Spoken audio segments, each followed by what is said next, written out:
可爱的小伙伴们，又到周五更新的时候了，很开心又和大家见面聊天。今天讲的主题是好些小伙伴们都问过我，让我分享的实战经验，也就是1年多买5套房，我是如何做到的。乍听这个主题，许多小伙伴们也许有疑问，真的有可能吗？这么短的时间内买这么多套房子，听起来很不真实啊。就算是买到了，风险大吗？可行性究竟有多大？这里我很肯定地回答大家，是真实的，也是可行的。就是因为这个决定和这一波操作，仅仅1年就给我带来了非常可观的利润，让我在财务自由的道路上越走越轻松。所以今天我要和大家分享这一路走过来我所用的策略和碰到的难题，大家可以借鉴思考一下。当然每个人的财务状况、投资规划都不同，不能一模一样套用，但是相信如果您真的有决心，愿意学习，愿意思考，愿意在多套房投资的道路上越走越远，即使现在您短时间内做不到，朝着这个方向努力，当时机一到，您也是能做到的。特别是身在加拿大的小伙伴，如果您懂得善用银行的杠杆，借用银行最厉害的武器助力，一定能事半功倍。前几期我们有分享在众多银行提供的武器中哪样是最厉害的，大家可以找回那期视频来看看，在我的描述栏里也有给大家那期视频的链接，也可以通过那里点开。好了，让我们直入主题，分点给大家解释。下面先分析要做成这件事的先决条件，随后分享实际操作及遇到的困难和解决方案。首先要达成这个目标，别忘了最重要的一点，就是要得到银行的支持。没有银行的支持，您是1套房也买不到，更何况想这么短的时间买这么多套。银行要求的最重要的2样东西，前几期视频非常详细的教过大家应该如何提前准备，建议大家找回那些视频重温一下。也就是您的债务要尽力少，收入要尽力多，特别是自雇的小伙伴，千万不要贪图省税，把收入报得太低，眼光放长远一点。您省的那些税钱，比起多套房带来的利润，简直微小的不值一提。千万不要抓小放大，贪小利而失了大钱。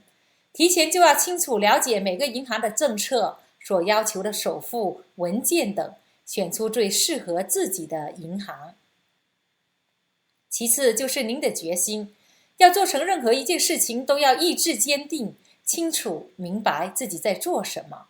排除市场及身边的噪音。特别买房不是一件小事，而是人生大事，这个时候就更考验自己的知识和决心。我当时买的初期就有很多人劝我，不要太操之过急了，杠杆利用的太大，很容易全盘皆输。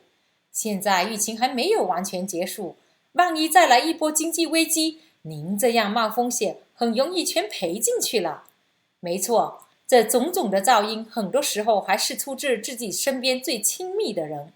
虽然他们关心你，但是大部分都是无效的建议，因为他们本身没有投资多套房的知识。买房千万不要问没有经验的人，包括您的爱人朋友，因为猪队友及家人朋友做不成房地产投资的例子大有人在。最后的结果是什么呢？我不但做成功了，原来劝我的亲人在我的影响下也开始了多套房投资。这里再重申一下，想赚钱，做任何投资都是有风险的。只要您好好衡量做这件事风险的大小，及您应该如何应对最坏的情况，如果这些您都思考过了，就放开手脚，大步前进。因为众所周知，不敢冒险的人就没有回报。房地产相对于别的投资还是非常靠谱、稳当的。最后就是要大致规划好自己要买的房型、地段、价格范围，及计算好现金流去到什么情况是在可接受范围之内的。前几期有和大家分享应如何规划房型达到最优，及如何通过优化房型达到最大利用银行杠杆和最有效利用资金的目的。好了，上面我们聊完了最重要的几个先决条件，下面我们分享一下如何实际操作及过程中遇到的困难和解决方案。首先要买这么多套房子，如果您解决了上面的先决条件之一，也就是银行的支持，您就有了资金的支持。我是通过加按自己的投资房及自住房解决了首付问题。这里提醒大家，加按自住房要非常谨慎，特别想做多套房投资的小伙伴们更要注意，只有某些情况下才能加按自己的自住房。这期时间有限，我们不展开来讲，以后会和大家细细道来。小伙伴们别忘了订阅我们的频道及打开旁边小铃铛，以免错过能帮您致富的实战分享。我们的分享都是环环相扣，一步一个脚印的。好了，加按出来资金后，就可以根据上面提到的规划去找房子。期间碰到的难题就是您要找到一个自己本身有做多套房投资有效率的经纪，因为他们懂你，懂得如何去和别的经纪打交道，也懂得帮您计算和给您有效的建议。所幸我们身边有这样的一个朋友，一路上在他的帮助下过关斩将，达到了预期的结果。另外一个碰到的难题就是在当下火热的房市下，处处都面临抢 offer 的情况，怎么知道如何出价？出高了自己承受不起，出低了又拿不到 offer， 这就又涉及到前面讲的投资规划。在那个时候，您就应该通过计算给自己设好了底线，在整个规划和底线的指导下，再加上有经验经纪的帮助下，您就懂得应该出什么样的价格。这里还要提醒大家一个最大的难题，也就是您自己和自己的斗争。很多时候不要意气用事，遇事总是要回归到最中心的思维和主线。比如不要爱上您的投资房，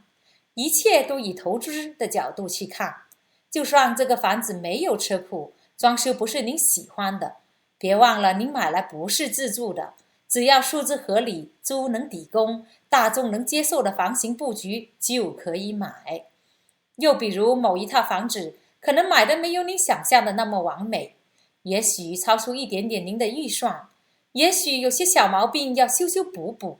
买的时候又不是租房旺季，会有一段时间空置的风险及损失一点点房租，但只要不是大问题，都不要犹豫不决，当断不断。因为您不只是想买一套房，你是要连续买5套房。因为如果您不小心掉进了自己给自己设置的思维障碍里，这件事是做不成的。时时都要提醒自己抓大放小。看到这里，很多新手投资小伙伴们也许会想，您能成功做到是因为你已经有房子去支持，我们很多人连第一套房子都没有，怎么操作？别忘了，我也是从零开始的，相信大部分人都不是富二代，大部分人成功的都是经过自身不断的试错、学习、实践，最后才达到了财务自由。您没有，现在没有，不代表您以后没有。最怕的不是您眼高手低，而是您眼低。如果您现在就开始学习理财、投资房地产的知识，眼界足够高，别的东西都会随着自己的努力、实践慢慢到来的。